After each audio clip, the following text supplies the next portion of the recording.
معزز سامعین اور اسلامی بھائیوں، وہی ہوتا ہے جو رب کو منظور ہوتا ہے۔ ہم نے ہماری زندگی کا یہ پہلا ایسا پروگرام نہیں ہے جس پروگرام کے اندر اس طرح کے مناظر ہم نے دیکھے، بلکہ میں نے 50,000 25,000 کے مجمع کو 2 منٹ کے اندر اجڑتے دیکھا، آندھی اور طوفان کے نظر ہوتے دیکھا، پنڈال کوسوں دور ایک سے دوسری بستی پہ اکھاڑ کے رکھ دیا گیا ہے۔ میں نے ایسے بھی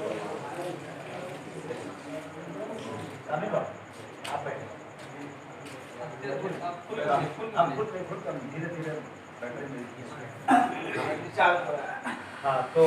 میں نے دیکھا ہے اور آپ لوگوں نے بھی دیکھا ہوگا، بہت تجربہ کار بھی یہاں پہ لوگ بیٹھے ہوئے ہیں، ہمارے چچا ہیں، بھائی ہیں، بچے ہیں، سب ہے ماشاء اللہ۔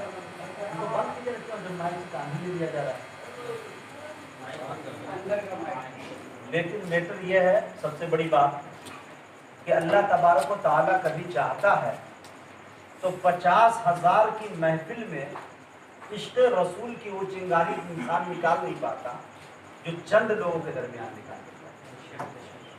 اور جس مقصد سے یہاں کے نوجوانوں نے، بڑوں نے، بوڑھوں نے محنتیں کی ہیں، میں جانتا ہوں کہ خانہ خدا میں بیٹھا ہوں، خدا کے گھر میں بیٹھا ہوں، اور رب کعبہ کی قسم کھا کے کہہ سکتا ہوں کہ جو ثواب 50,000 اور 20,000 کے مجمع میں ہوتا، اس سے کئی گنا زیادہ ثواب انشاءاللہ اس محفل رسول میں ہمیں ملے گا جو خدا کے گھر میں ہوتا ہے۔ اس لیے کہا جاتا ہے کہ بے عمل دل ہے تو جذبات سے کیا ہوتا ہے، کھیت بنجر ہے تو برسات سے کیا ہوتا ہے، جنگ میں کاغذی افراد سے کیا ہوتا ہے، ہمتیں لڑتی ہے تعداد سے کیا ہوتا ہے۔ تو یہ جو ہے بہت مختصر سے لوگ، یہ بڑے جامع لوگ ہیں۔ اللہ تعالیٰ نے اصل میں اتنے لوگوں کا انتخاب کیا تھا کہ ہم اتنے کے درمیان ہم محفل سجوائیں گے، لیکن اپنے ہی کچھ ایسے نکل جاتے ہیں۔ انہیں خود اپنا جائزہ لینا چاہیے کہ ہم نے جس چیز پہ پابندی لگوائی ہے وہ آرکیسٹرا کی محفل نہیں تھی۔ یہاں پہ جو ہے کوئی لا کر آ کر کوئی ٹھمکے نہیں لگاتے، یہ محفل رسول تھی جس میں وارث نے انبیاء کو بلایا گیا تھا۔ آپ اندازہ لگائیے کہ ملک ہندوستان کا اکلوتا لہجہ ہر مقرر کو میں نے سنا ہے۔ میں الحمدللہ چھوٹی سی عمر کے اندر اپنے عقیدے کے کوئی بڑے مقرر نہیں جو نظامت حبیبی میں نہ رہے ہو، لیکن میرے دوستوں سینکڑوں کا نام میں گنا سکتا ہوں جو میں کہتا ہوں کہ شیخ چلی کی کہانیاں اور قصے کہانی کہہ کر محفل کو قہقہزار بنا دیتے ہیں۔ اکلوتا خطیب ہمارے درمیان ہے ہمارے عقیدے کا، جسے سینے کا بٹن کھول کے مجھے گرو اور فخر ہوتا ہے، اسے دنیا جناب حضرت مولانا قاری جمیل صاحب قاسمی بگلوری کے نام سے یاد کرتے ہیں۔ بندہ خدا جب سیرت پہ بولنے لگتا ہے تو مولوی جانوی تلمس طے کرتا ہے، بیٹھ کر سیکھنا چاہتا ہے کہ ہم اس سے سیکھیں۔ تو اتنی دور سے بتائیے کورونا ٹیسٹ کرا کر، وہ کامل بھائی جانتے ہیں کہ کتنا ان کو مشکلوں کا سامنا کرنا پڑا، یہاں بھی میڈیکل میں دینا پڑا اور ڈاکٹروں سے رابطہ کرنا پڑا، وہاں ایئرپورٹ پہ جان کو اپنی ہتھیلی پہ لے کے بیوی بال بچوں سے دور ہو کے اس عمر میں صرف اور صرف آپ لوگوں کی محبت یہاں کھینچ لائی، وہ بھی بھائی کامل کی وجہ سے۔ کامل بھائی ہم لوگوں کے گروپ کے اندر اتنے مقبول ترین آدمی ہے کہ بندہ اگر کہہ دے کہ مجھے ارشد مدنی چاہیے یہاں، تو ہم لوگ کوشش کر کے یہاں لا سکتے ہیں۔ یہ آپ کے گاؤں کا پاور ہے اور یہ محفل رسول ماشاءاللہ۔ اب اندازہ، ایک بات ہم کو حیرت ہوتی ہے اس بات کی، مجھے ایک شعر یاد آتا ہے کہ میرے اپنے ہی اگر مجھ کو دبانے لگ جائیں، عین ممکن ہے ابھرنے میں زمانے لگ جائیں، تو نے مجھے گونگا اگر سمجھا ہے تو آپ پاس کر دیں، اتنا چیخوں کہ تیرے ہوش ٹھکانے لگ جائیں۔ یہ بات انشاءاللہ وہاں تک پہنچے گی، اور انشاءاللہ یہ ویڈیو جو بن رہی ہے دیکھیں گے تو آپ کو محسوس نہیں ہوگا کہ ہم اپنی چھوٹی سی مسجد کے اندر بیٹھے ہیں۔ انشاءاللہ پوری دنیا دیکھے گی اور اس محفل کو آپ حالانکہ دیکھ لیجیے 1 سے 1.5 کلومیٹر کے فاصلے پر یہیں پہ میچ ہو رہا ہے، 10-15 ہزار کا مجمع ہے وہاں، کورونا وہاں نہیں جا سکتا، ٹھیک ہے، اس لیے نہیں جا سکتا۔ بنگال میں ریلیاں چل رہی ہے، ہمارے ماشاءاللہ دیش کے پردھان منتری بھی لاکھوں کا مجمع لیے گھوم رہے ہیں۔ کورونا ابھی 18 سال کا نہیں ہوا، اس لیے الیکشن کے میدان میں کودنا نہیں چاہتا۔ فی الحال ابھی ایڈمیشن اسکول میں لیا ہے، وہ فی الحال وہ مسجد میں نماز کی پابندی کر رہا ہے، فی الحال جو ہے وہ مکتب میں ابھی پڑھ لکھ کے جوان ہوگا، دانش مند ہوگا، ہوشیار ہوگا، پھر جا کے سیاست کے میدان میں۔ کورونا جو ہے ابھی 18 سال کا نہیں ہوا۔ تو یہ ہے ہمارے حکومت کی یہ پالیسی، اور یہ کہیں نہ کہیں سازشیں ہیں۔ اگر سازشیں نہیں ہیں تو فلمی انڈسٹری کو کیوں نہیں بند کیا جاتا ہے؟ اگر سازشیں نہیں ہیں تو اتنی بڑی ریلیاں جو چلتی ہے تو وہاں کیوں نہیں بند کیا جاتا ہے؟ صرف دھارمک پروگرام کو بند کیا جاتا ہے، اور یہ پروگرام صرف مسلمانوں کا نہیں، ان لوگوں کا بھی یہ ہو رہا ہے، ان کے پنڈت بھی ناراض ہیں۔ موت تو آنی ہے، موت کو ہم لوگ کب ہم ڈر رہے ہیں؟ موت کو تو سینے سے لگانے کے لیے ہمیشہ ہم لوگ کھڑے ہوئے ہیں۔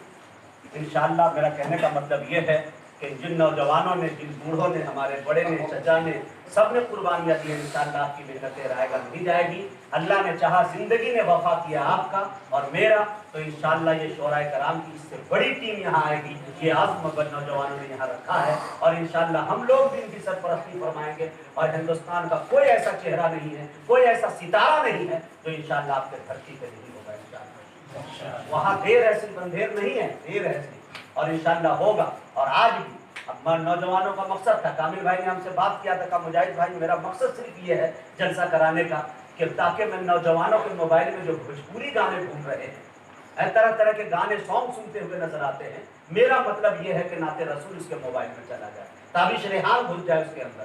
شمشیر جہاں ننوی چلے جائے، مولانا قاری جمیل صاحب کی تقریر اس میں چلے جائے، سیرت النبی کو سننے والا بن جائے۔ اسی لیے میں سمجھتا ہوں کہ یہ تحریک ایک مشن انہوں نے لے کے اٹھایا تھا، اور انشاءاللہ آج بھی محفل میں آ گئی ہے، ہم ذکر رسول تو کہیں بھی سجا سکتے ہیں، اور الحمدللہ تو دیکھیں اسی طرح سے ہوا، اللہ تعالیٰ نے کامیاب۔ گناہوں کے سمندر میں نہانا بھول جاتا ہے، جو نعت پاک سنتا ہے وہ گانا بھول جاتا ہے کہ نہیں؟ تو انشاءاللہ موقع ملا تو ہم صرف یہی نہیں، امریکہ کے وائٹ ہاؤس کے سامنے جا کے یہ کہوں گا کہ تیرا ہر جگہ ذکر شہ ابرار ہونا چاہیے، ہر جگہ ذکر شہ ابرار ہونا چاہیے، ہر مصطفیٰ کے عشق میں بیمار ہونا چاہیے، اور چاہیے جنت تو سن لو بات میری نوجوان، ہر ماں کے قدموں میں تیرا گھر بار ہونا چاہیے۔ اور ایک شعر پڑھنا چاہتا ہوں آپ کے حوالے سے، کامل بھائی آپ کے حوالے سے، ماشاءاللہ آپ رائٹر ہے اور ماشاءاللہ صاحب قلم ہے، اور ایک تحریک آپ چلاتے ہیں اور صحافی ہیں، بہت یہ قانون کے اندر چوتھا آستھان ان کا مانا جاتا ہے، ایک بہت بڑی طاقت کا نام ہے، میڈیا چاہے تو سرکاریں بنا دیتی ہے، چاہے تو گرا دیتی ہے، تو ماشاءاللہ ایک پاور ہے، انشاءاللہ یہ پاور کو ہم لوگ مل کر مضبوط بنائیں گے تاکہ ظلم کی بھٹی میں تپ رہے لوگوں کی آواز بن کر کامل بھائی انشاءاللہ، چاہے وہ افسر ہو، چاہے سیاست کا جتنے بڑے عہدے پہ بیٹھا ہو، حق گوئی سے انشاءاللہ چکے رہے گی اور ان کی آنکھوں میں آنکھیں ڈال کے ہم لوگ بات کریں گے۔ ہمارے آج اس پروگرام کو نہیں کرنے دیا گیا ہے، انشاءاللہ ہم لوگ بھی یہاں پہ نوجوان ہیں، انشاءاللہ اس چیز کا بھرپور خیال کریں گے۔ میں شعر پڑھ رہا تھا، یہ شعر آپ کے حوالے سے کرنا چاہ رہا ہوں کہ دنیا کی کوئی ایسی طاقتیں نہیں ہیں جو میرا اقبال باقا کر سکے، شرط یہ ہے ملاحظہ فرمائے، ہر جگہ ذکر شہ ابرار ہونا چاہیے، مصطفیٰ کے عشق میں بیمار ہونا چاہیے، اور چاہیے جنت تو سن لو بات میری نوجوان، ہر ماں کے قدموں میں تیرا گھر بار ہونا چاہیے، ارے فتح و نصرت چوم لے گی دوڑ کے میرے قدم، فتح و نصرت چوم لے گی دوڑ کے میرے قدم، ارے حضرت فاروق سا کردار ہونا چاہیے، فتح و نصرت چوم لے گی دوڑ کے میرے قدم، حضرت فاروق سا